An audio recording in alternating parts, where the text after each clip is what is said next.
Hi, my name is Jasmine Stibe, and I'm here to talk about my research project for my Women in History class taught by Laura Gardino.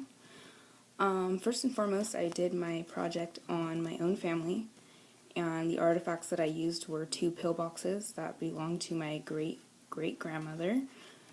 So a little background on my story. I did it on my mom's dad's side of the family.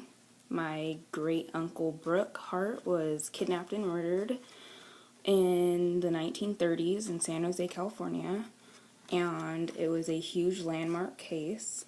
They had a public hanging in St. James Park, and it was just a really bad part of history in California. So that's just a little background on it. You guys can Google it or use Wikipedia to look it up if you want to. So I'm going to answer the questions that were given to us by the teacher. So the first was, how was the writing process? The process for me was pretty easy, considering I was writing about my own family. That kind of helped me out. I didn't have to really guess or do a lot of heavy research into it because I already had the book, and obviously I knew a lot about it because it was my own family. But as far as the writing process goes, I don't think writing's ever really easy for anybody. So it was kind of difficult for me coming up with a thesis, which I still haven't really come up with a really great thesis, but I can kind of explain what my thesis is about, but I don't really have a thesis set in stone that I'm really proud of here. But the second is development of supporting points. So my thesis was basically about society and how something really catastrophic can change people and change what maybe you normally would do. For example, them not giving the 2 men a trial and the townspeople storming the jail and hanging them in the park wasn't something that would be acceptable then, or maybe even now, obviously, but it wasn't made to be as big of a deal. It was okay. The governor backed it up and said that it was okay, and I think that just really shows that when something really bad happens in a society that people change, and catastrophic things can happen, and it's kind of scary. But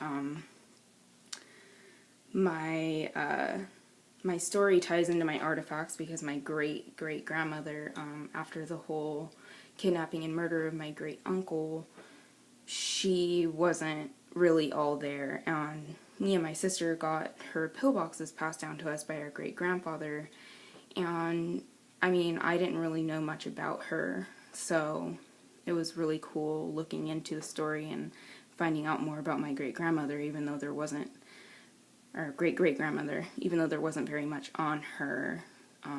I did learn some things that I didn't know about her. Development of the historical question.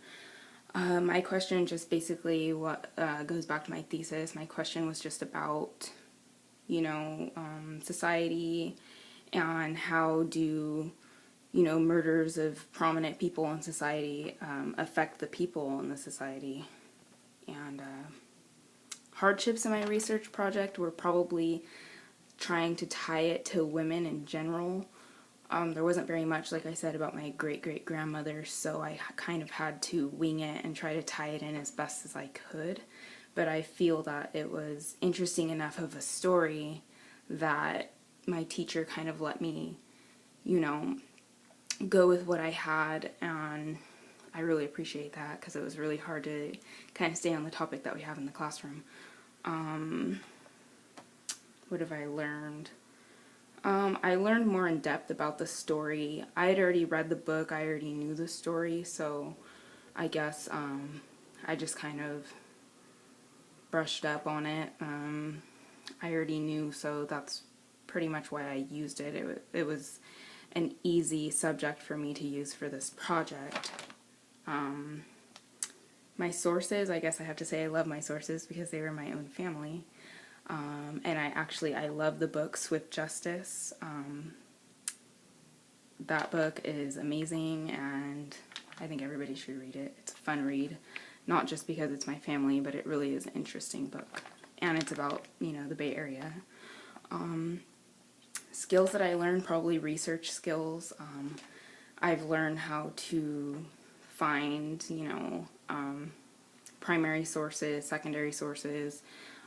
It really did help with, what to believe and what not to believe when it comes to projects, because, people just Google things and assume that, it's something that can be used for your project, and sometimes it can't be. If it's a secondary source, maybe it's not reliable.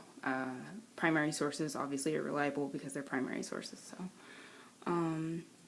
I felt really, well, actually I didn't feel good at first going into this paper, because I went to the San Benito Historical Society and I found a couple artifacts, and they were just really hard to place as far as time, and they were really hard to write a paper about, so I just really felt good about writing it about my own family. So that's what I did. And I guess that's about it. I had a lot of fun in the class, and this project was really fun to do, so thank you.